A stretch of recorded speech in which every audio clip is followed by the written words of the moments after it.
All right, so we're doing karma and consciousness today. So, what is karma? That's the question. What is karma? Karma is action, karma is intention, karma is that which you inherit, karma is the effect of previous actions, it's an activity, and basically, karma is the energy that moves the wheel of dependent origination. So if you think of dependent origination as a machine, then karma is comprised of the gears that rotate to drive forward that machine. So it's through formations that karma gives rise to experiences, and it in turn is affected by intentions. So formations are the carriers of karma. What that means is karma is to be experienced and felt, but the only way it can be experienced and felt is through one of these six sense bases. And for that to happen, you need formations, specifically mental formations. Mental formations allow you to feel and perceive when there is contact between the six sense bases and the sense-based object and the corresponding awareness of that sense-based object. When that arises, it is felt. Now, that's one understanding of karma. But in order for you to speak, in order for you to think and do the application of thought, that is to apply thought, you require verbal formations. So these are intentionally done in order for you to speak. There's another aspect of formations which are the bodily formations. When you inhale and exhale, when you move around, you have an intention to move around. And that is facilitated through physical formations, bodily formations. So it's the intention that arises that gives rise to a karmic action. That's why formations can also be understood as karmic formations. So they allow the process of karma to roll forward. And when they are rolled forward, they give rise to a certain kind of consciousness, as we've seen before. That consciousness affects the way nama rupa feels and perceives the world, using the instruments of the six sense bases. Once the contact arises, there is a feeling. Now, that feeling in itself, or that whole process, formations, consciousness, namarupa, or mentality, materiality, six sense bases, contact, and feeling. All of that is old karma. We touched upon this a few days ago about karma. But if you think about that, formations, consciousness, namarupa, six sense bases, contact, and feeling, they're comprised of the five aggregates. So in turn, the five aggregates themselves are also karma. Karma that is inherited. The form you take on now is a result of choices that have led to the development of this body as it is in this present state. The feelings that you experience right now is a result of taking the intention of sitting here and listening. Likewise with perception. And the formations arise in order for that process to happen. The cognition of that process happening is consciousness, the bare awareness of something. All of that is inherited karma. All of that is old karma. So in Majjhima Nikaya 107, the discourse on the full moon, when the Buddha is talking about the five aggregates and there is a dialogue happening between an Arhat and the Buddha about the five aggregates, somebody in the audience has the thought, okay, so the five aggregates are not self. So by which self is karma experienced through that not self, or something like that? It's a very confusing question. He was very confused anyway. But that idea basically comes from the notion, or that question comes from the notion that karma is one thing and the five aggregates another. But in reality, karma includes the five aggregates. The five aggregates themselves are karma. So the Buddha, he goes through that same questionnaire about form, feeling, perception, formations, and consciousness that we did on the first day.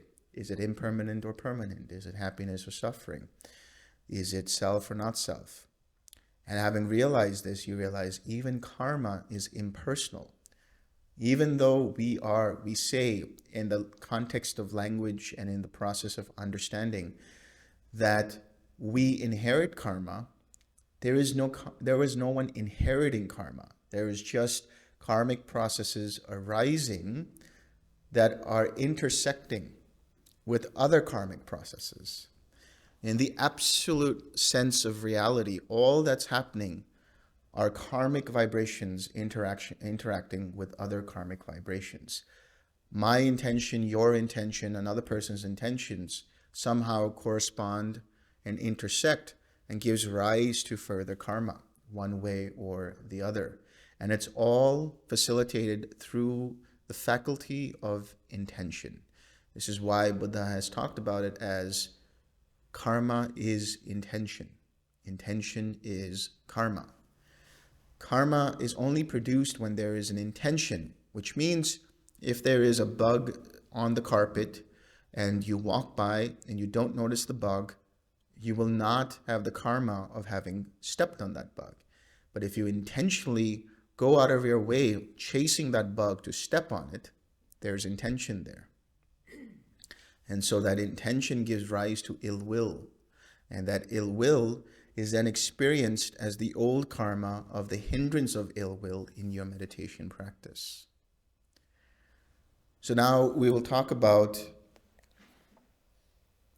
intention. This is from the Samyutta Nikaya 12.39. It's called the Dutiya Chaitana Sutta, or the second discourse on intention at Savatthi. Bhikkhus, what one intends and what one plans, and whatever one has a tendency towards, this becomes a basis for the maintenance of consciousness. When there is a basis, there is a support for the establishing of consciousness. So what one intends is one thing. What one plans is another. Whatever one has a tendency towards, this becomes a basis for the maintenance of consciousness. That's how consciousness continues. When there is a basis, there is a support. These are the supports: the intention, the planning, and the tendency for the establishing of consciousness, for consciousness to come into Namarupa. When consciousness is established and has come to growth, there is a descent into name and form, Namarupa. And so with name and form as condition, the six bases come to be. With the six sense bases as condition, contact. With contact as condition, feeling. With feeling as condition, craving. With craving as condition, clinging. With clinging as condition, habitual tendencies. With habitual tendencies as condition, birth. With birth as condition, aging and death. Sorrow, lamentation, pain, displeasure, and despair come to be. Such is the origin of this whole suffering, whole mass of suffering. So intention is one thing, planning is another. Intention is having a goal. I want to get to the other side of the road. That's my intention. I intend to walk to the other side of the road. How do I do it? That's my planning. I take little steps from here to there. That is my planning. That is the process of planning. The underlying tendency is the underlying tendency towards craving, that I intend to go there. I want to go there. I desire to go there. I crave to go there.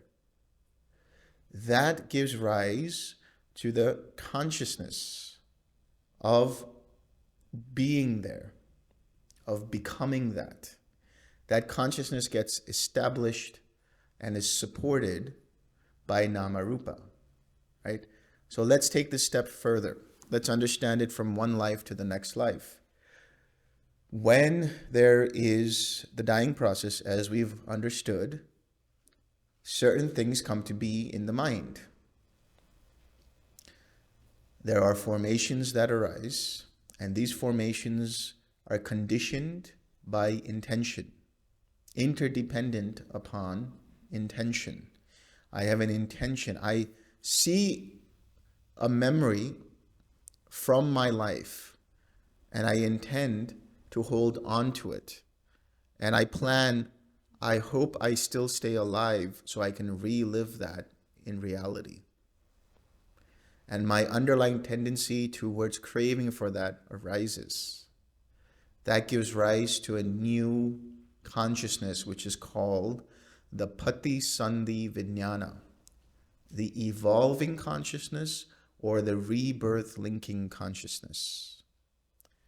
This consciousness arises and takes with it all of that to descend upon a new Namarupa. With the establishing of that consciousness in the new Namarupa, there is life, there is conception, there is birth. So there is Namarupa, and then there is the six sense bases. Then there is contact in the womb. As there is contact, there is some kind of feeling and perception, which means there is already formations coming to be in the womb, in the fetus. That doesn't mean that as soon as you come out of the womb, that's when you are born, and that's when formations start. Formations start in the womb. So that means how the mother's consciousness is, how the mother takes things, has an effect on her biological system, which has an effect on the world of that being, which in that case is the womb. And so that fetus will react and respond accordingly, and certain formations will arise, which means in the mind or in the brain of that being, the synapses that are there start to get pruned out, and certain synapses start to grow, which means certain formations are strengthened. Not to a large extent, because there's not much the fetus can do, but it's still taking in nutrients, it's still taking in the emotions and reactions and all of the things that are going on. And then when it is born, it already has the underlying tendencies based on its experience in the womb. That's why the Buddha says, even when an infant is born, an infant doesn't have notions of right and wrong, doesn't have notions of the Dhamma, but yet it still has underlying tendencies towards craving, towards aversion, towards views, and so on.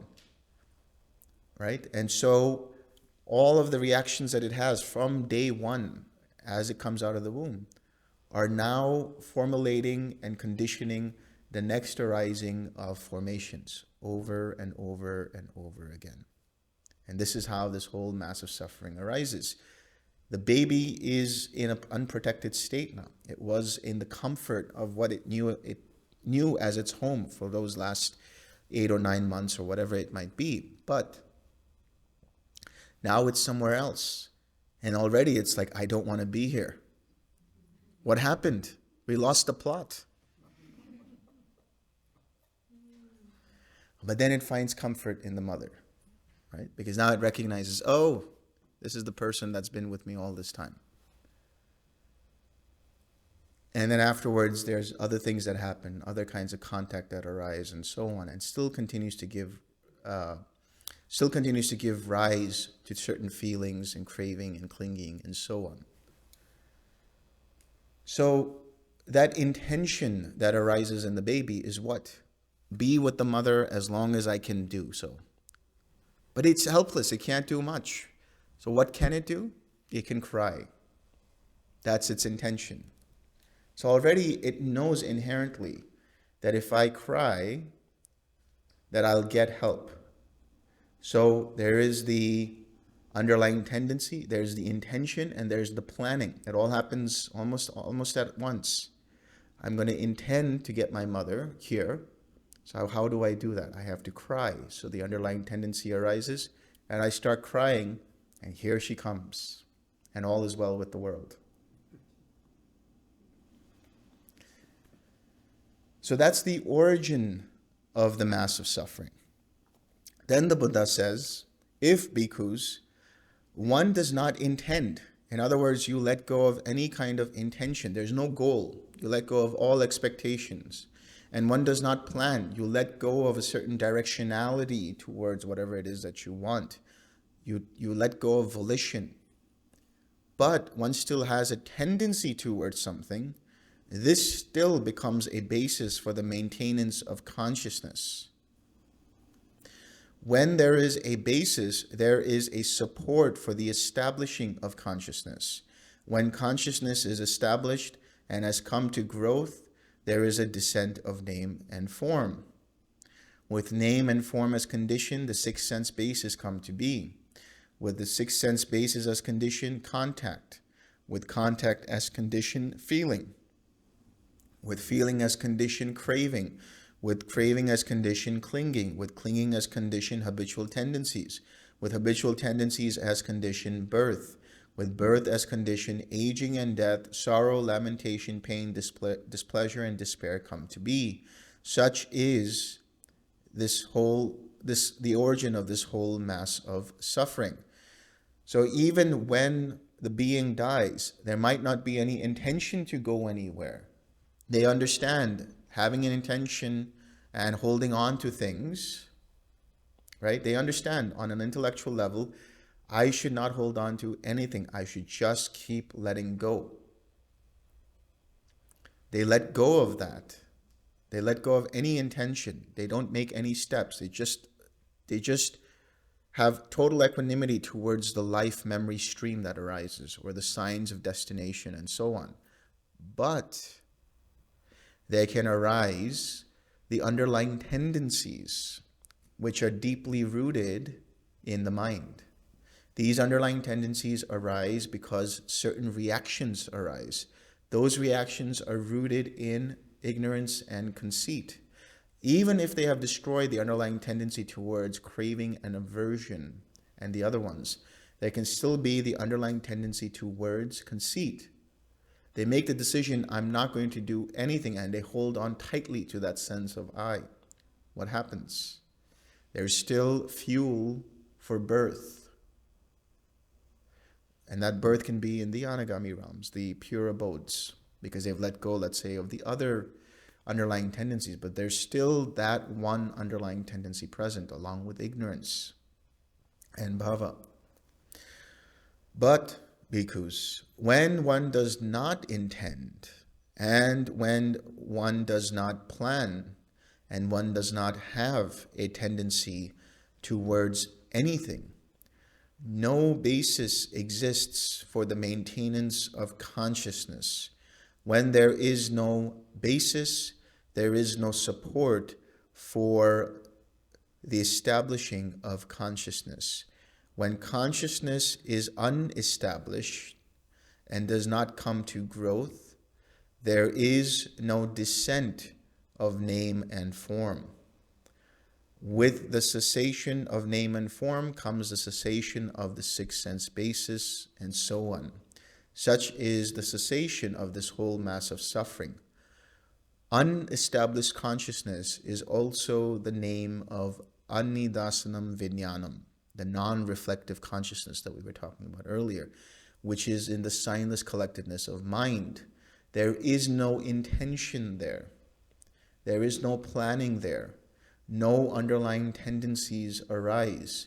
And in due course of time, because of the lack of fuel, no more formations arise, and then there is the cessation of all perception, feeling, and consciousness.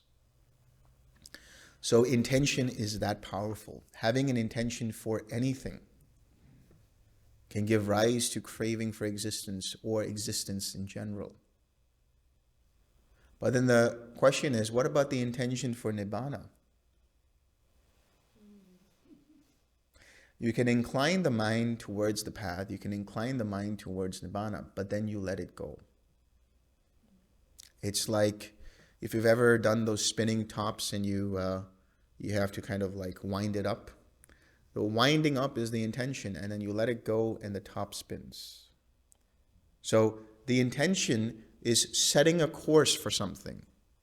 But you don't keep like looking all the time, every waking moment, where are we, what's going on?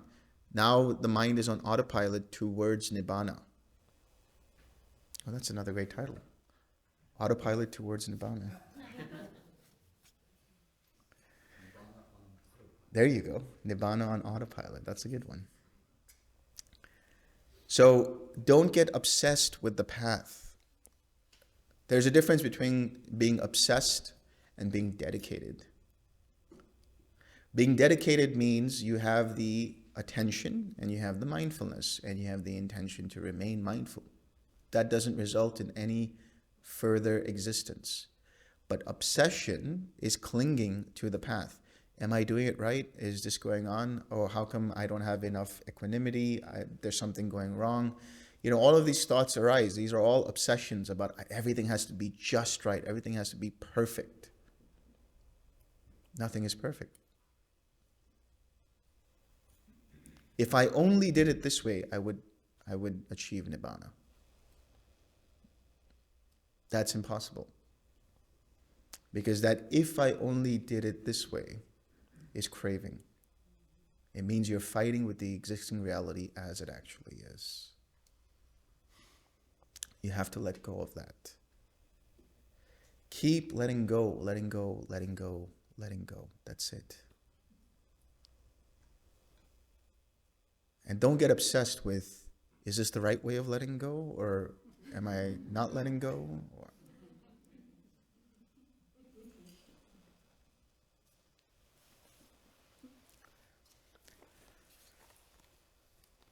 Then there is what is called the Anguttara Nikaya 3.77, Dutiya Bhava Sutta, or on existence. So actually this is also about bhava, but it gives us an understanding of how formations can be fettered and so on. Then the Venerable Ananda approached the Blessed One and said to him, Bhante, it is said, existence, existence. In what way, Bhante, is there existence? If, Ananda, there were no karma ripening in the sensory realm, would sense sphere existence be discerned? No, Bhante.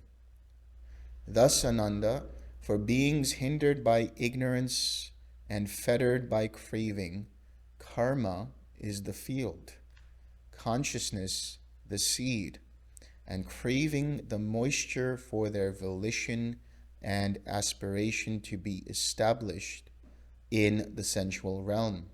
In this way, there is the production of renewed existence in the future. And he says the same thing for the form realms and the formless realms. But it's an interesting question. Were there no karma ripening in that realm? Would that existence be discerned? No. In other words, karma is required for existence. Everything we see arises due to karma. Everything that you have here, all of the galaxies, all of the realms are produced by karma. For example, all right, this is going to trip you guys out. When we talk about the expansion and contraction of the universe, When the universe expands, that's the time when beings come to be. Then it stops for a while, and then it contracts. And that's the time when it's ready to be destroyed. Creation is ready to be destroyed. Now, there can be the destruction by fire, by water, and by air, as we talked about the other day. When that's happening, let's say it's the ultimate destruction where it destroys everything from the hell realms all the way up to the third jhana realm. But there comes a point where it contracts to such an extent that all of that is contracted into a potentiality of karma. In other words, all of the karma that was arising before turns into one singular potentiality. And it stays there for a little while. It's contracted for a little while. A little while means many, many mahakapas, which is a lot of eons. And then when that time is run out, or that course of existence is run out, that potentiality of karma ignites again. And so when that happens, it expands. And when it expands, that karma starts to create new realms, the hell realms, the hungry ghost realm, whatever realms there are. It just starts to create all of those realms. And then according to that karma, beings come to be. So the potentiality of karma from a previous existence in a previous universe comes to be established, and new consciousnesses arise for the population of those realms, those recreated realms, according to what the karma is. So if that karma had been established in unwholesome intentions, that will produce the circumstances and causes and conditions for new beings to be reborn in that particular place. And this happens over and over and over again. So we are in a cycle of so many.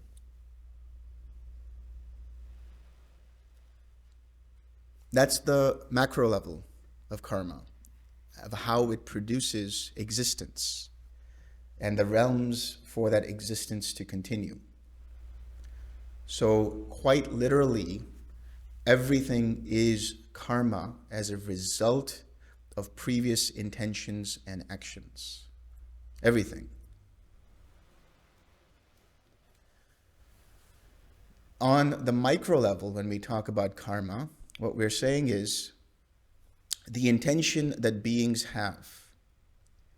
If that intention is hindered by ignorance and fettered by craving, then the volitions and the aspirations that come to be will give rise to further existences, further renewal of being, further renewal of behavior patterns, patterns of situations that we've met many times before in this life and other lifetimes, in situations and in people and in relationships and so on. What does it mean when we say that the intention is hindered by ignorance and fettered by craving? When he talks about intention here, chaitana, that is interchangeably used or synonymously used with karmic formations. So when the intention or the formations are rooted in craving and ignorance due to previously intended actions that were rooted in craving and ignorance, then that cycle of existence continues. Then that pattern of behavior continues. Then those similar situations continue. Then those similar relationships continue.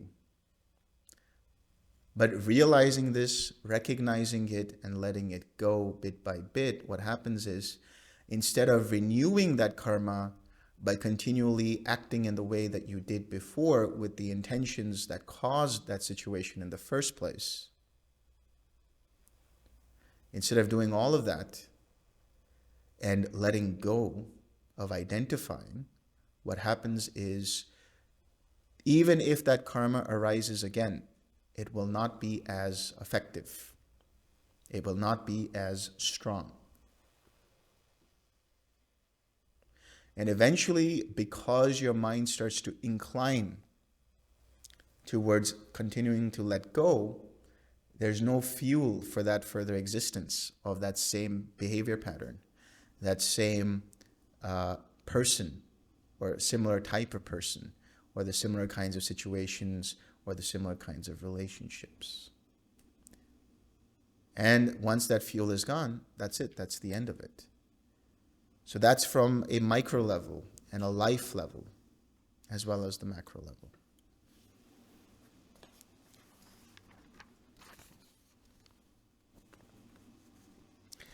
When he says karma is the field, consciousness is the seed, and craving the moisture for their volition and aspiration to be established in that realm, what is he talking about? Remember the other day I talked about karma as seeds in the field. Here what we're saying is karma is the field because literally all the realms are made up of karma, or as a result of karma. And the consciousness that descends in there, if that consciousness has craving in it, if that consciousness is stained by one or more of the defilements that we talked about, then there is liability for the renewal of being through the volitional steps that we take and the aspirations that we have. So there is the intention, which is the goal. There is the planning, which are the volitional steps that we take. And then there's the underlying tendency. By continually letting go, the underlying tendencies start to cease. So we stop taking personally the experiences. We stop identifying with those experiences. So the next arising of karma will just be seen for what it is, just an impersonal process. And there won't be any energy given to it through our reactivity. So the field is basically karma. We are playing in this field of karma here. And the consciousness, which is our awareness as seed, as the seed to grow and to evolve, will not grow and evolve if the causes and conditions are not present. So on the macro level, what that means is from one lifetime to another, if the karma is the field, if all that we are experiencing, including the streams of life memories, including the signs of destination, our karma is karma. Our consciousness being the seed, if the moisture, the nutrification of the growth of that consciousness is the craving, and we do not attach to that with craving, then there will not be further growth of that consciousness. On the micro level, what that means is when our intentions and our formations remain purified of any kind of greed, hatred, or delusion, there is no more consciousness nutrified by any kind of craving, then nothing will grow. In other words, no new karma will arise. And that's why the delineation point is so important to understand between feeling and craving. And the gatekeeper for that is mindfulness, is attention. If you have proper attention, you can recognize when the mind starts to identify with that experience and let it go. When that happens, the intention remains unfettered, unhindered, unfettered from craving, unhindered from ignorance. And so whatever arises there will be whatever is required for that situation without adding further proliferation of karma. And all of that can be understood as simply as saying, just siksar it.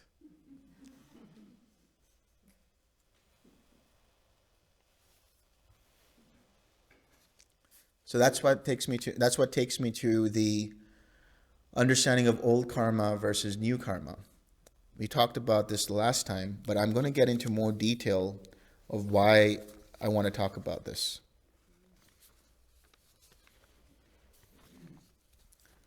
So this is Samyutta Nikaya 34.146. Kama Nirodha Sutta, the cessation of karma. Bhikkhus, I will teach you new and old karma, the cessation of karma, and the way leading to the cessation of karma. Listen to that and attend closely, I will speak. And what, bhikkhus, is old karma?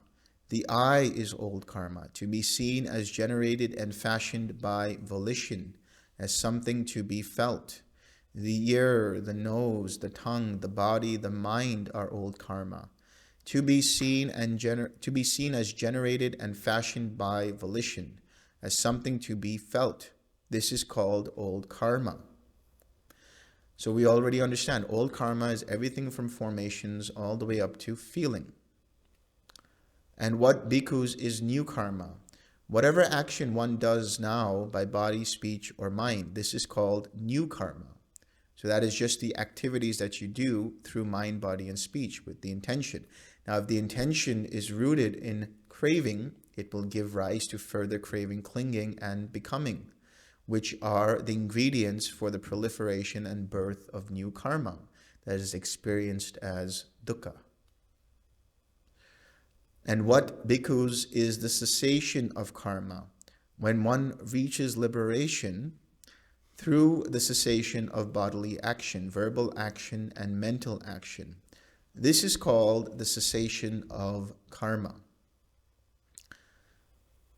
So in other words, ceasing bodily action rooted in intentions of craving. Ceasing verbal action rooted in intentions of craving. Ceasing mental action rooted in intentions hindered and fettered by ignorance and craving. How do you do that? And what, bhikkhus, is the path leading to the cessation of karma?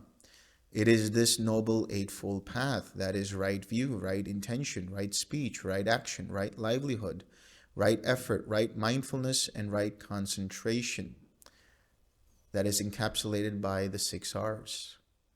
Recognizing that the mind has an intention of craving or aversion, letting it go, relaxing the tightness and tension, bringing up a wholesome state by smiling, and staying there, and then letting wisdom guide you. How does that wisdom develop?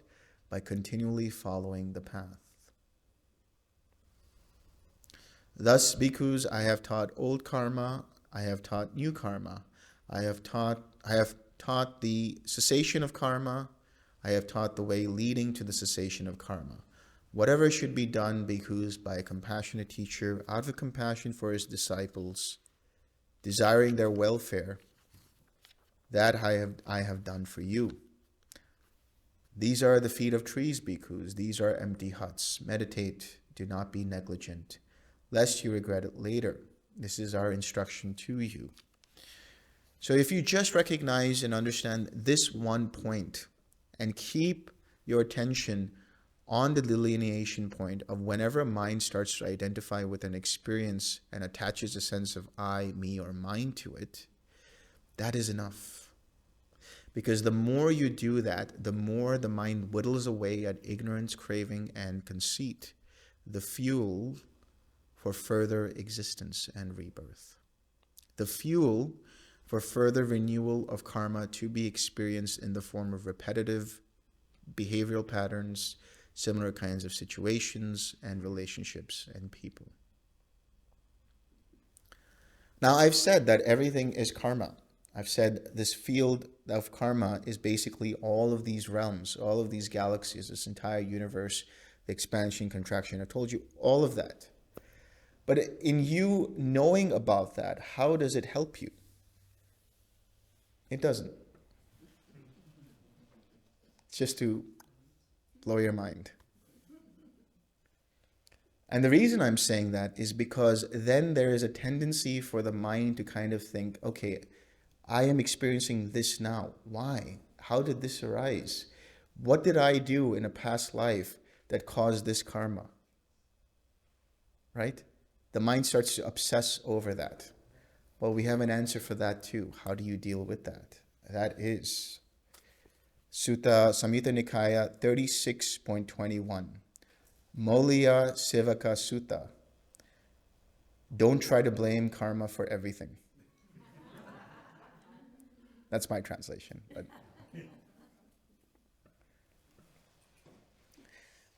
on one occasion, the Blessed One was dwelling at Rajagaha in the bamboo grove, the squirrel sanctuary. Then the wanderer Molya Sivaka approached the Blessed One and exchanged greetings with him.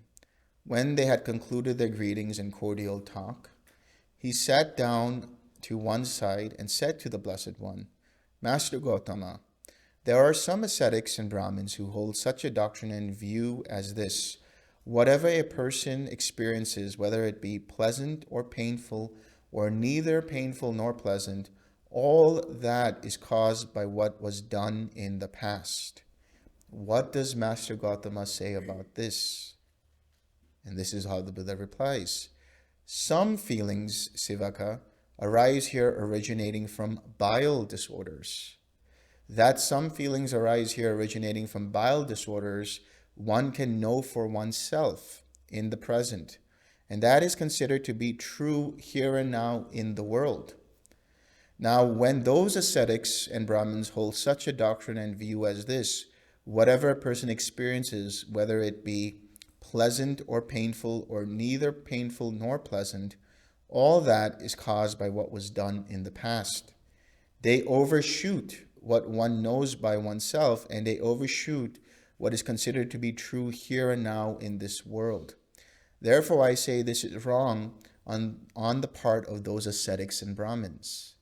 Likewise, some feelings here originate from phlegm disorders, from wind disorders, from an imbalance of the three, or produced by change of climate, produced by careless behavior, caused by assault, produced as a result of karma. That some feelings arise here produced as a result of any of these, one can know for oneself here and now, and that is considered to be true in the world.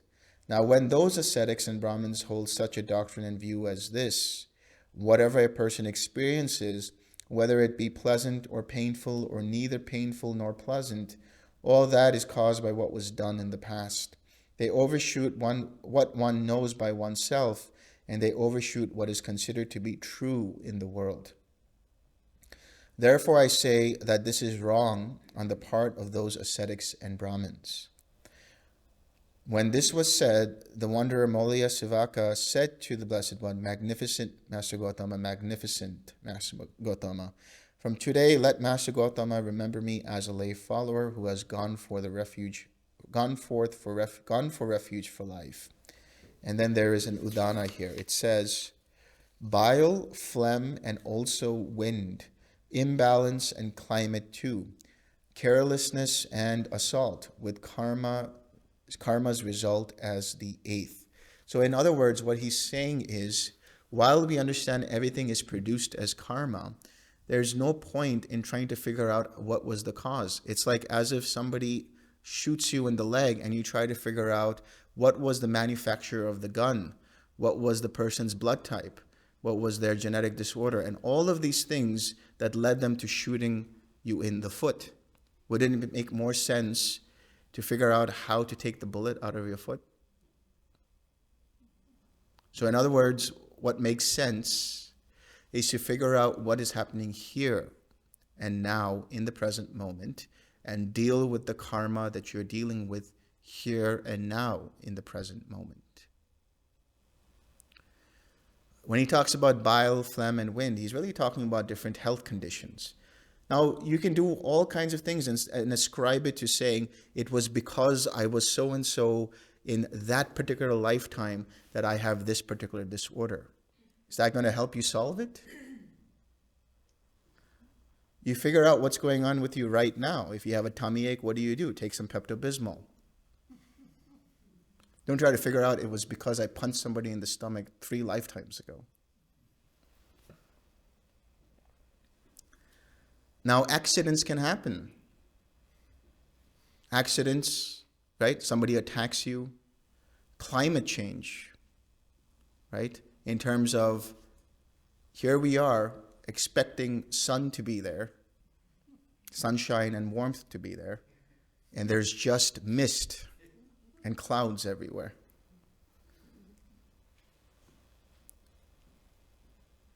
So karma should be understood in terms of here and now. What is going on here and now, and how do I deal with it here and now?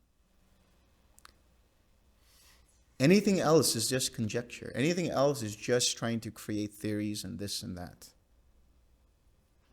Better to just figure out what to do here and now.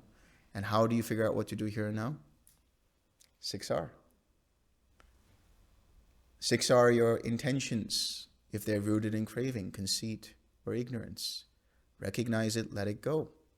Let spontaneous wisdom arise, which arises due to the cultivation of the path.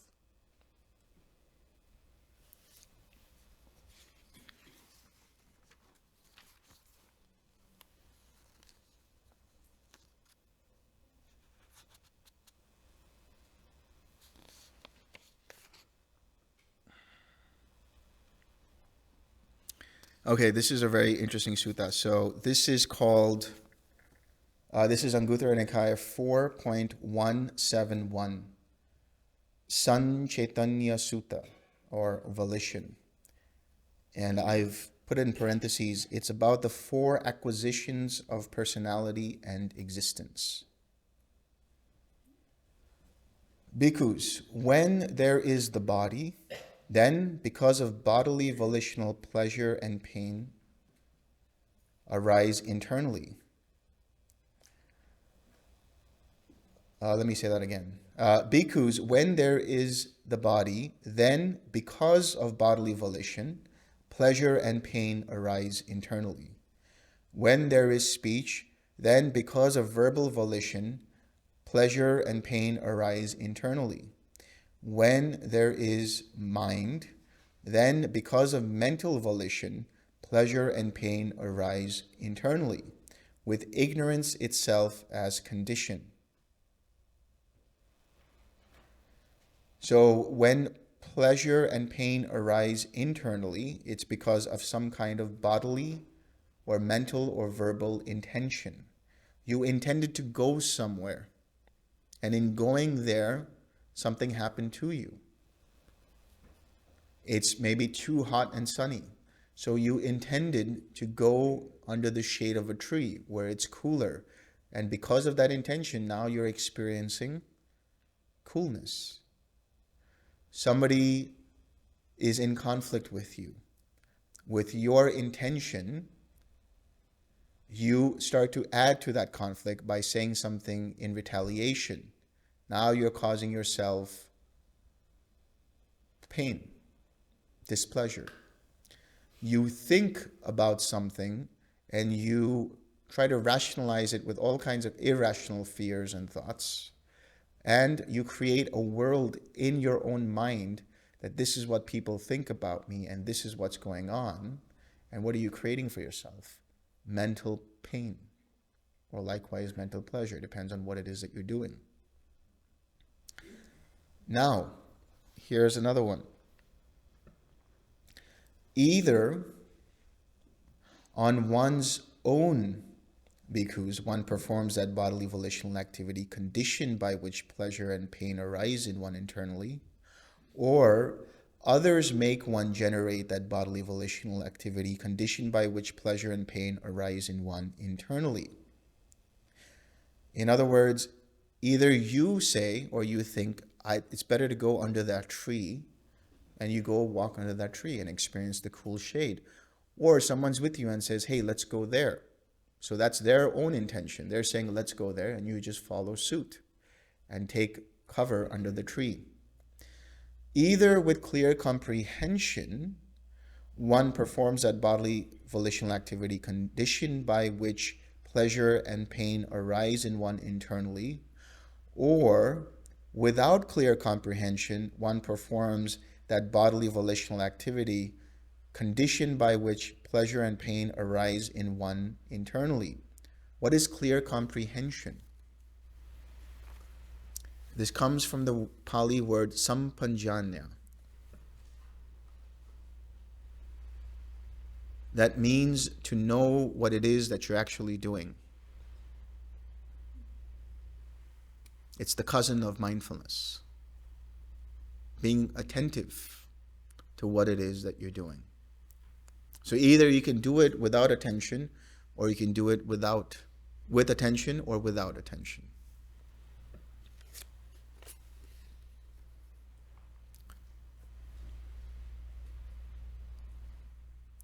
And so he says the same for verbal volitional activity and mental volitional activity.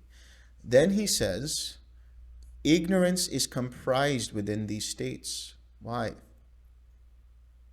Because when there is ignorance, there is a lack of mindfulness or lack of awareness of the Four Noble Truths, for one. And second, conceit can arise. But he says, but with the remainderless fading away and cessation of ignorance, that body does not exist conditioned by which that pleasure and pain arise in one internally. That speech does not exist conditioned by which that pleasure and pain arise in one internally. That mind does not exist conditioned by which that pleasure and pain arise in one internally. That field does not exist. That field, that karma. That sight does not exist. That base does not exist. That location does not exist, conditioned by which that pleasure and pain arise in one internally. So what that means is, when ignorance is gone, that means no more craving for becoming, no more craving for not becoming, no more sensual craving, no more conceit, no more wrong views. All formations are unfettered, completely unfettered. All formations are unhindered. And so there is no basis in terms of renewal of karma there. So no basis for that experience to be taken personally, to be identified with. So whatever arises is just an arising, is just an unfolding, nothing more. The mind and the six sense bases, the other five sense bases, feel it, and there's perception of that experience. But that volition and that intention remains pure, in the sense that it is purified of any ignorance, of any conceit, of any craving. So when he says that field does not exist, that sight does not exist, that base does not exist, that location does not exist, conditioned by which that pleasure and pain arise in one internally, he's saying whatever pain and pleasure do arise internally or externally arises without any underlying tendencies towards craving, towards aversion, towards ignorance, and the rest of that. That sight does not exist, that location, that base for the establishing of the renewed consciousness that takes part in the acquisition of further karma. There is only dissipation going on, no more continual proliferation.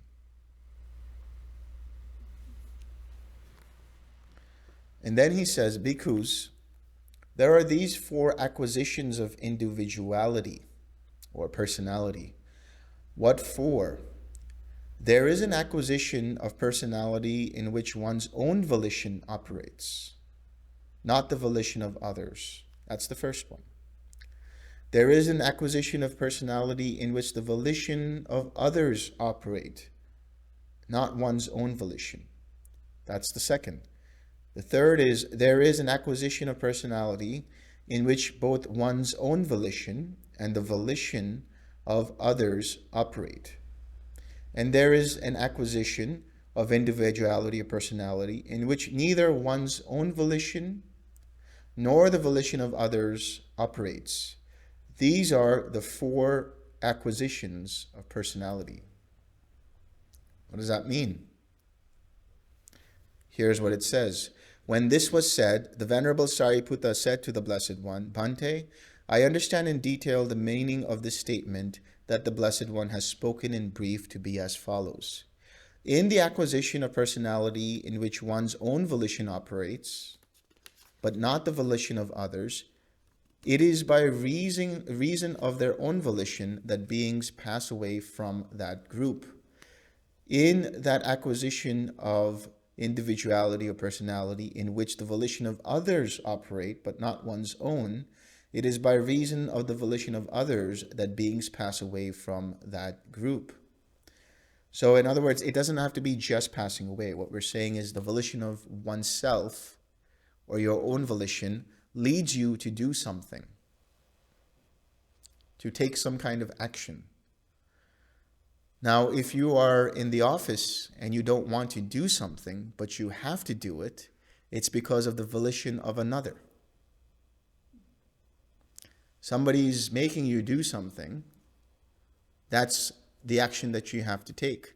Now, will you take that personally, causing yourself suffering, or you'll say, okay, that's just the process, and allow things to be. In the case of passing away, what he's saying is somebody lets go and passes away on their own. In the case of another's volition, that's plain and simple, somebody killing someone. That's what happens.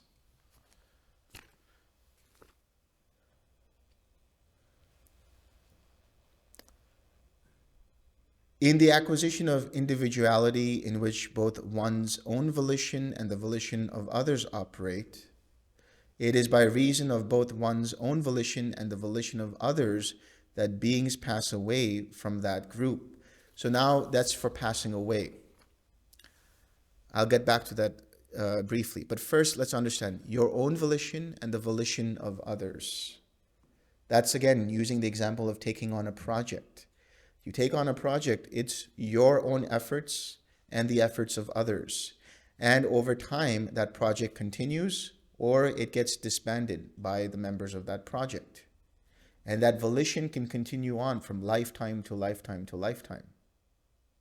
And so those intentions can continue through the formations, giving rise to further rebirth of individuals who take on that particular project or whatever it might be.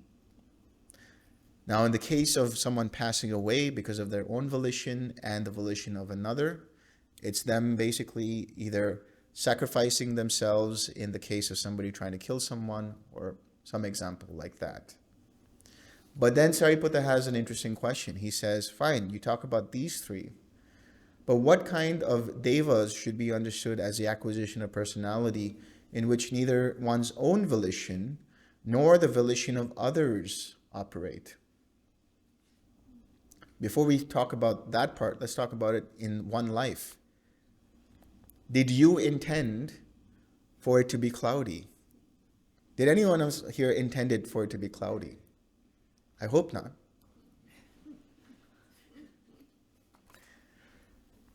So things like climate, things like disease, things like illnesses, you didn't intend that to happen, nor did someone else intend that on you. It just arose, and that's the new existence that you have to deal with. The imperative phrase here being dealing with it. How are you going to deal with it? Are you going to take it personally and cause yourself more suffering? Or are you going to see it for what it is, get it resolved, and stop suffering?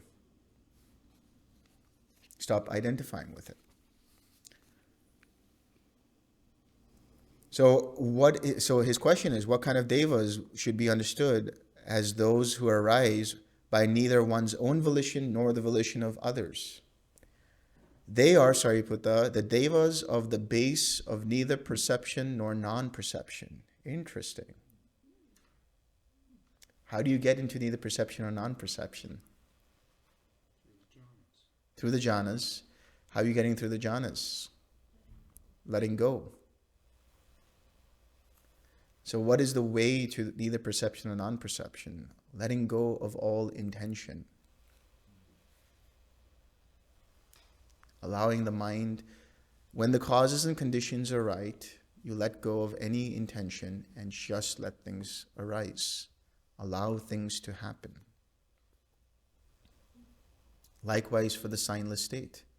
You just keep letting go. So the Buddha's answer is, or I should say Sariputta's question is, why is it, Bhante, that some beings who pass away from that group are returners, who come back to this state of being, while others are non-returners who do not come back to this state of being? In other words, who are agati, who come back to this state of being, which is this sense-based realm, the sense-based sphere. And those who are non-returners, anagamis, who don't come back to this state of being. Here, Sariputta, some person has not abandoned the lower fetters. In this very life, he enters and dwells in the base of neither perception nor non-perception. He relishes it, desires it, and finds satisfaction in it. If he is firm in it, focused on it, often dwells in it, has not lost it when he dies, he is born or reborn in companionship with the devas in the base of neither perception or non-perception. When he passes away from there, he is a returner who comes back to this state of being, comes back to the sensual realms. But some other person here has abandoned the lower fetters. In this very life, he enters and dwells in the base of neither perception nor non-perception. He relishes it, desires it, and finds satisfaction in it. If he is firm in it, focused on it, often dwells in it, and has not lost it when he dies, he is born or reborn in companionship with the devas in the base of neither perception nor non-perception. When he passes away from there, he is a non-returner who does not come back to this state of being. This, Sariputta, is the reason some beings here who pass away from that group are returners who come back to this state of being, while others are non-returners who do not come back to this state of being. So it's all dependent upon what fetters are present. If a person has any of the fetters present, the lower fetters present, or any of the fetters present, they are liable to be reborn, especially the first three fetters. If they have that, they were liable to be reborn in any of the sensual heavens. If they don't have it, I should say. But if they... Let me go back. If a person does not destroy the fetters, the lower fetters, meaning they still have those lower fetters, and they continue to practice jhana, and they relish in that jhana, and they are strong in that jhana, and they attain that jhana upon death, then they will go to the corresponding Brahmaloka of that jhana. But because the lower fetters are present, they are liable to come back to this world, or a world lower than this. Yeah, I'm getting to that now. But if somebody has destroyed the lower fetters, at least the first three fetters, and they enter jhana, and they relish jhana, and they master jhana, and they die in that jhana, they die while in that jhana, they are reborn in one of the Brahmalokas corresponding to that particular jhana. But they will not return back to any of the sensual heavens or any of this earth plane.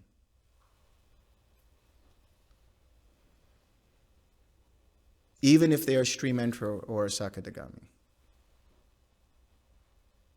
Why? Because what are the 5 lower fetters?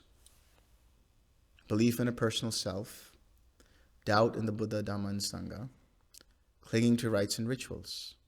Those are the first 3 fetters. What are the 2 fetters after that? Sensual craving and ill will. Sensual craving and aversion. What happens when you are in a jhana? No hindrances. That includes sensual craving and aversion. So if you are a Sotapanna or a Sakadagami, and you continue to practice jhana, and your mind inclines towards that jhana, it will go to whatever corresponding Brahmaloka is there. But it won't be liable to come back to the human realm or any of the 6 sensual heavens. From there, it continues on until it attains arahatship. So this is the Janagami. This is the Janagami. So keep practicing, guys. And the reason I'm telling you all this is to understand intention, rebirth, and karma. When you continue to practice jhana, what you're effectively doing is you are letting go of all of those intentions that are rooted in greed, hatred, and delusion, that are rooted in sensual craving, rooted in aversion, rooted in doubt, rooted in sloth and torpor, rooted in restlessness. And the more you do that, it translates into a daily life circumstance where you don't have those present in your life, or you have very few of those present in your life, or when they do arise, you can deal with them with mindfulness and the 6 R's. So here's another reason why you should use the 6 R's in everyday life. It allows you to dissipate karma and not proliferate new karma, and it allows you to strengthen your mindfulness, strengthen your enlightenment factors, allows you to be in a jhanic state in whatever it is that you're doing, or allows you the causes and conditions, I should say, that can get you to a jhanic state with the right intention.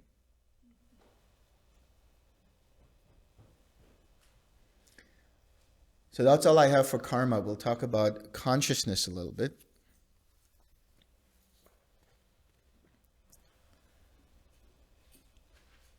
So when we talk about consciousness, we also see that in some suttas, they talk about the interdependencies between consciousness and nama-rupa, consciousness and mentality, materiality.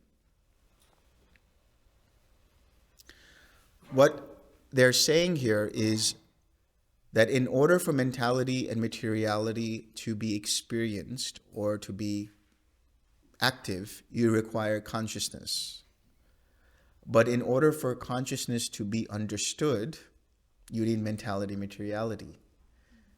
So in other words, I left my phone in my room.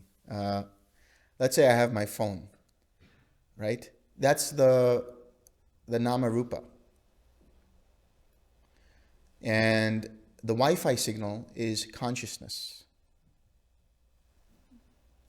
But in order for me to access the internet, the Wi-Fi, I require the phone. But for my phone to have internet, it requires a Wi-Fi signal. So you need both a medium and the energy for that medium. So consciousness is dependent for its survival a nama-rupa, a mentality, materiality. But in order for you to understand mentality, materiality, you need consciousness, you need awareness of that. And that's why it's talked about in Majjhima Nikaya 43. Where there is feeling, there is perception. Where there is perception, there is consciousness. These three run around each other.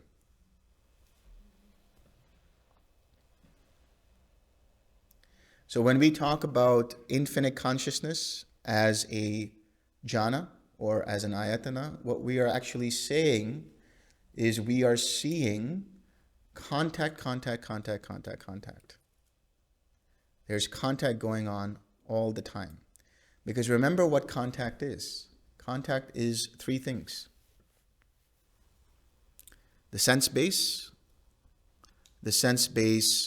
object, and the sense-based consciousness that arises dependent upon the two. And how does contact arise? Dependent upon the six sense bases. Those six sense bases are dependent upon nama rupa. And I told you that nama rupa, or nama I should say, is contact, feeling, perception, intention, and attention. These correspond with the five aggregates. And consciousness arises or flows wherever attention goes. So if there is attention being given to something, there is contact there. And that's how consciousness flows. So when what you are experiencing at the level of infinite consciousness is internal mental contact that is constructing an experience in the mind.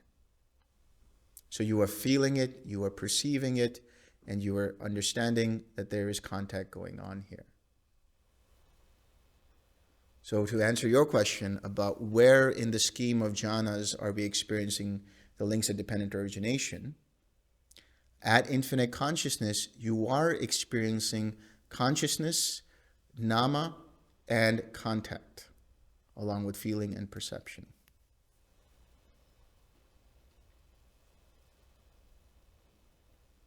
And then as you get into neither perception nor non-perception, or I should say when you get into nothingness, there is still contact there. There is still feeling there. There's still perception there. There's still attention there. And all of those things are present. But now what you're seeing is nothingness. Nothingness is now the background of the mind. But then what happens when you are in neither perception or non-perception? So here's the shortcut to neither perception nor non-perception. Letting go of all intention to pay attention. In other words, don't do anything.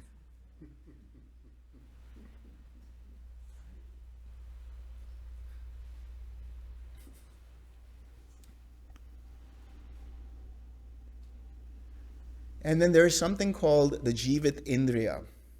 So the Jivat Indriya is translated as the life faculty.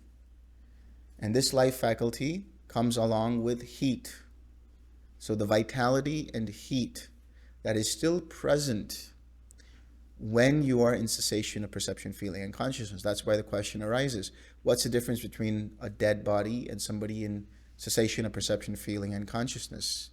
The difference is there is heat and vitality in one who is in cessation, and there is no heat and vitality in a dead body. So that vitality, that life faculty, is essentially life energy that keeps sustaining whatever is arising in the body. Now, the problem is people can mistake that for the soul or for consciousness. It's just heat and vitality dependent upon external causes and conditions, and vice versa. And this heat and vitality are also dependent upon the ayu sankharas. These are called life formations. They are the telomeres that allow the body to do whatever it is that it's doing for a certain set amount of time. So in the process of one lifetime to the next lifetime, what is going on? The patisandhi link, that is the linking consciousness, goes from one life to the next. And that creates the opportunity for heat and vitality to arise. So these three, again, are interdependent. Heat, vitality, and consciousness. That life consciousness is dependent upon heat and vitality, and that heat and vitality is dependent upon that life consciousness. So that's the macro level. And then the micro level is feeling, perception, and consciousness. And then I will finish up with understanding anidasanam vijnanam, the non-reflective consciousness that we've been talking about all this time. I'm going to touch upon it a little bit because we'll be talking about Nibbana and Nirodha tomorrow, and there'll be more exploration about it.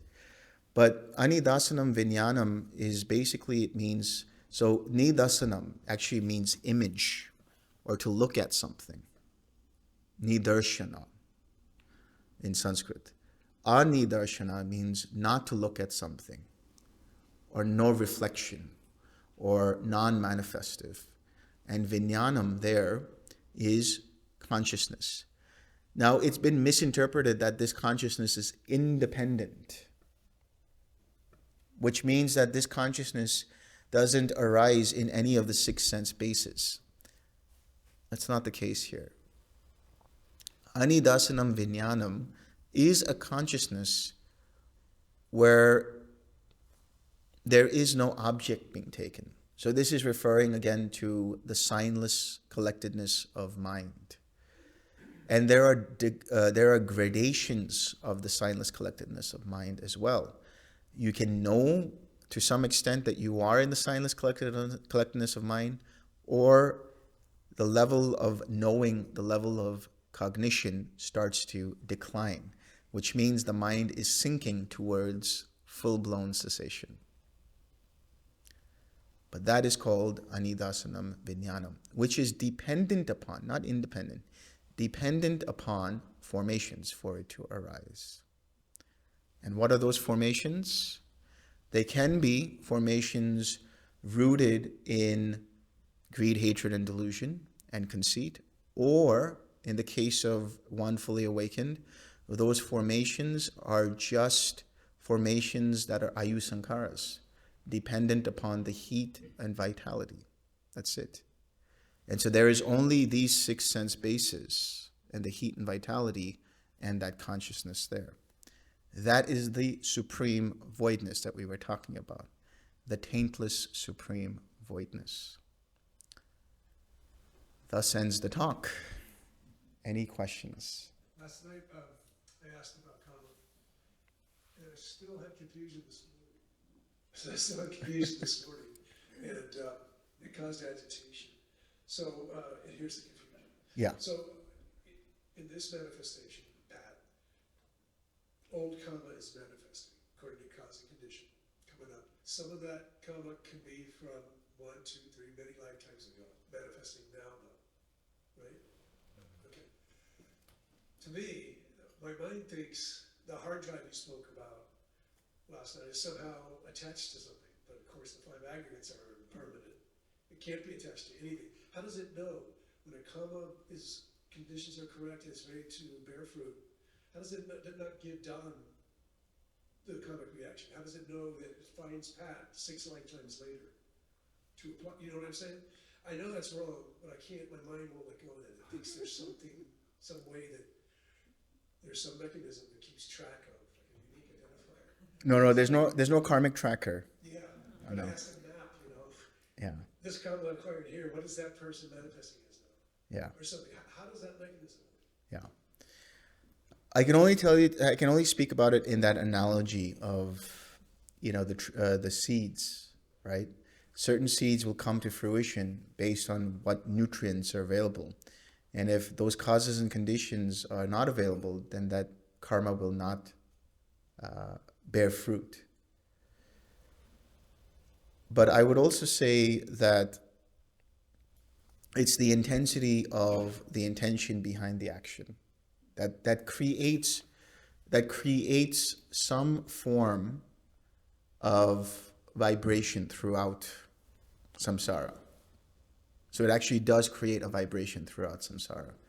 But that doesn't mean it affects everything that is there in samsara directly. It might affect it indirectly. But how does it know to go to Pat? How does it know to go there? Because there is a stream or a flow of karma. If you were to see this entire room right now with the divine eye, you would see all kinds of crisscrossing intersections of streams of light here, there, everywhere. And those continue to flow. And when the causes and conditions are right for that, the karmic seed bears fruit, and there is the arising of that. So I should say that not every one, because I want to make sure that you understand that this is not some kind of soul that has an imprint of karma. What it means is that everybody here is always carrying their karmic baggage, so to speak, but that baggage is not always full. It can be packed and repacked, depending upon intentions. So how does it flow? It's the intention that is the magnet that attracts what karma will come to be.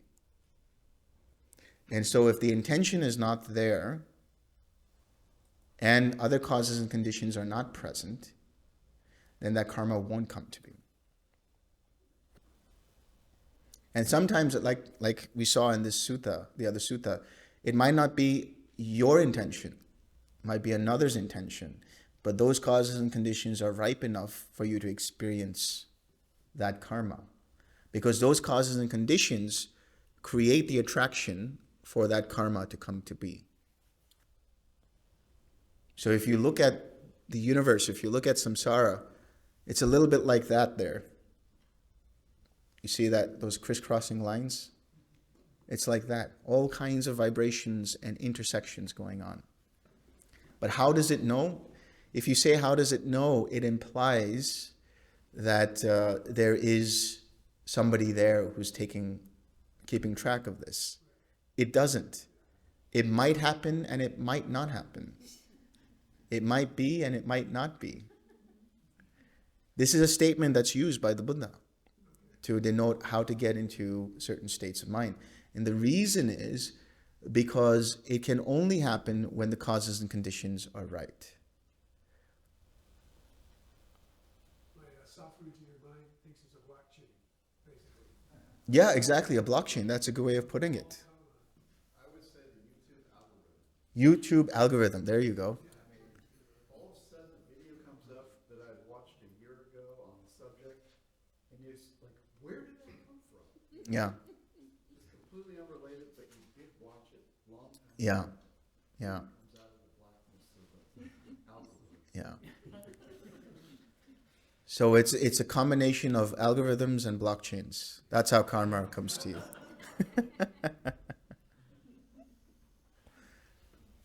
There in the back. Oh, okay.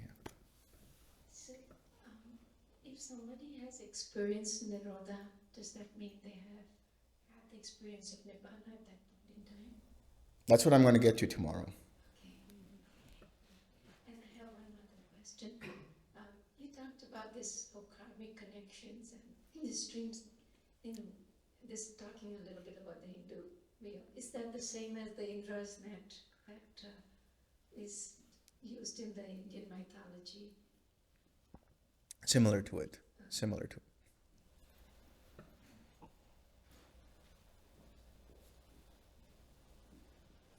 So a day or two ago, you had used an analogy of karma and a data package being transferred. And you had mentioned that it's possible that some of these files could be corrupt, so that karma in those quote corrupt files would not be passed on. Right. So could you elaborate a little more on that? That's the first time I had ever heard Yeah. that description. Yeah. So when I say, like, using the analogy of corrupt files, what that means is the karma is basically so weak or destroyed upon stream entry. In other words, there could have been karma that could have led you to a lower realm. But upon stream entry, those files become corrupted and are not able to be transferred.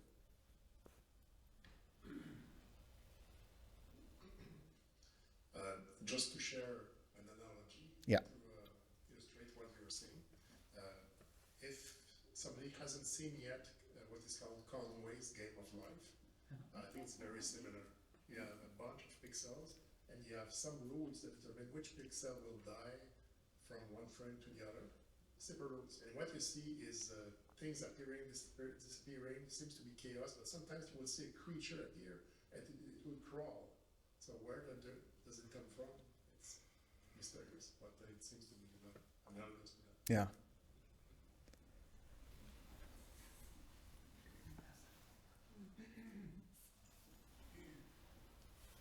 I just want to check my understanding. So it seems like if someone understands karma, they will understand that it's an impersonal process. And understanding that it's an impersonal process can also help lead to disenchantment and dispassion. And so, again, checking my understanding. So all of us in this room are here because of our karma. Whatever it is, doesn't matter. Mm-hmm. Right? Like we're here now. Mm-hmm. And I was thinking, if I befriend someone or don't befriend someone, that's karma too. But then I thought, no, because we have free will. So I'm a free choice of sorts, right? Like I'm here because of my karma, but how I react to someone, right, is kind of up to me. Maybe I'm someone who came here with, like, my formations maybe have a lot of anger in them, right? My formations clearly have a, preference for strawberry ice cream, right? So he had the last scoop. I have formations of anger. I feel like we're experiencing rebirth now. Over and over and over. But, so the incorrect view of karma would say, well, Omega has anger in his formations. That's his, from karmic residual from who knows when. And so if he gets upset and goes after, Jordan, then, what to do? Like no one's responsible here because that's just their karma. But the correct view would be, no, we might all be here because of karma, but if I see him have the last scoop of ice cream, I might experience the anger, right, the painful thought, but I stay sour. Mm-hmm. And even though the karma that I inherited, quote unquote inherited, is impersonal, like I didn't ask to be angry or love strawberries or anything like that, right? I'm almost like just a steward of the karma to keep it going in the wholesome direction, if you will, right? Just keep it flowing in the wholesome direction and stay out of the unwholesome. Mm-hmm. That's the choice I have. But that I'm in this particular stream, if you will, is not up to me. That's impersonal. That we're all in these streams and bumping into each other. That's not up to any of us. Yeah. Is that like a correct understanding? That's a good understanding. There was a question in the back, and then.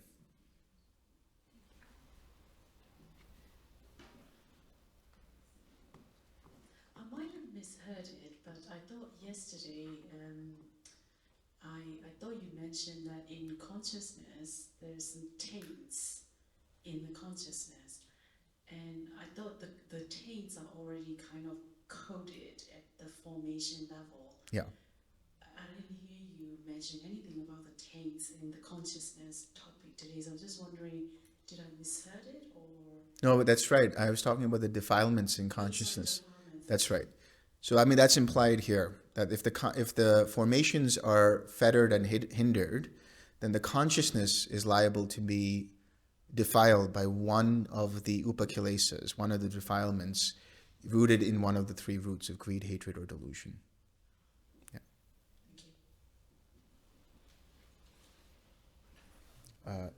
There's one and then one here. Is that an akusala? Akusala mula, yeah. Yeah. I don't remember what the quantum physics theory is, but the idea that there's, maybe it's multiplicity, but there's, say, 5 of us, Mm-hmm. and each 5 of us have degrees of behavior. Where does all this fit into something like that, or does it? Can you expand that a little bit more? The idea that there are 10 Andrews Yeah. simultaneously happening. Oh, I see. In one place Okay. at one time. Yeah. What's it called? Well, you're just saying like different versions of Yeah, reality, yep. or yourself, multiverse. Multiverse, in a sense, yeah. So I would say that, the Buddha talks about different kinds of world systems. And he talks about a 10 world system, a 100 world system, a 10,000 world system, and a 10,000 times 10,000 world system. That's a lot. But he could have referred to them as galaxies. But he also says that in each of these systems are their own Brahmas, their own Devas, and their own Maras, and all other kinds of beings. That might point to the multiplicity that you're talking about. But regardless, there might be another Andrew out there, has nothing to do with you. He's living out his own karma.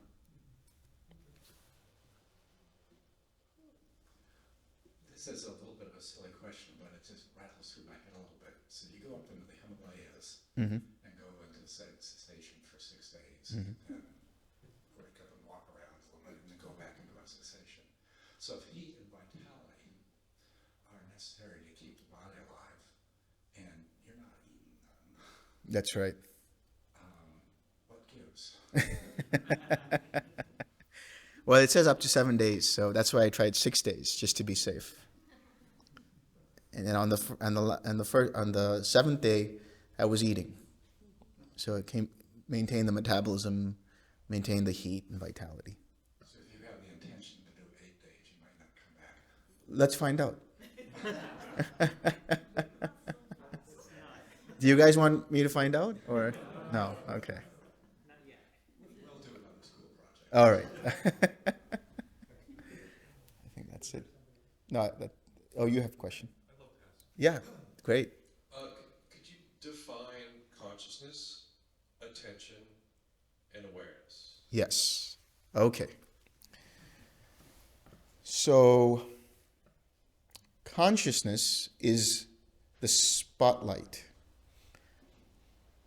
and attention is where the spotlight is going. And looking at what is in that spotlight is awareness.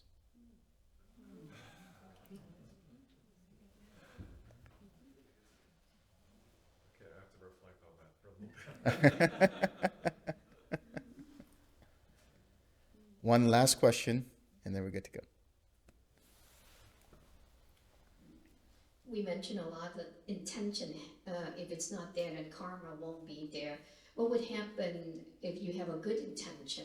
Like intention want to help someone, want to lessen their suffering. Would that be a better karma than a bad intention, or it doesn't matter what type of intention it is, just let go of all? No, that's a better karma. Definitely, it's good to do. But it could still lead to rebirth. Yeah. The only way it won't is if you don't identify with it. If you take away the conceit from it. Okay. One last question, and then that's it. This final thing. Yeah. So what if you have an intention, it has a little craving in it, but you could not do it, and you know it's not going to add up to anything important, but it is benign, it won't hurt anybody. Does that make a lot of karma? No, because you don't act on it. Oh, what if you do? Like making things, like cooking something, or art, or music, or something. You have an idea to make this. But there's no craving in that. That's not craving. Well, you want to make it. Yeah, but wanting is not craving. Oh, goody.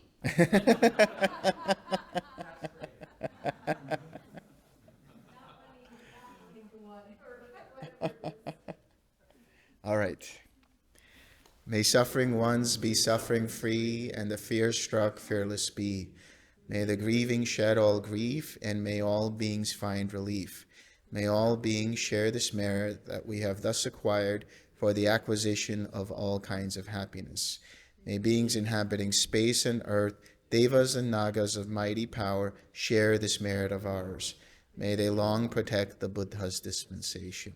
Sadhu, sadhu.